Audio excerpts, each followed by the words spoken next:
ძვირადღირებულ ავტომობილებზე მორატორიუმი ცხადდება სამინისტროები და სახელმწიფო უწყებები პირველი კატეგორიის მანქანებს ერთი წლის განმავლობაში აღარ შეიძენენ.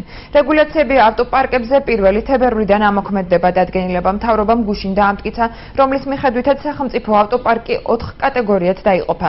მეოთხე კატეგორიის ავტომობილების მაქსიმალური ფასი $15,400-ით განისაზღვრება. პირველი კლასის ავტომობილები კი განკუთვნილია მინისტრებისა და სახელმწიფო მინისტრების მოადგილეებისთვის.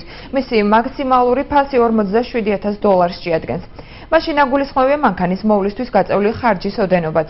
საქართველოს მთავრობის კანცელარიის უფროსის განმარტებით დადგენილება აჭარის მთავრობაზეც ვრცელდება, თუმცა განკარგულება აჭარის ავტონომიური რესპუბლიკის უმაღლესი საბჭოსთვის რეკომენდაციულ ხასიათს ატარებს. ასევე დადგენილება არ ვრცელდება საქართველოს პარლამენტსა და სასამართლოებზე. ირაკლი ღარიბაშვილის განცხადებით სამინისტროებში ავტოპარკების მონიტორინგიც დაწესდება და მაღალი კლასის მანქანები, რომლებიც განსაკუთრებულ საჭიროებას არ წარმოადგენს, გაიყიდება.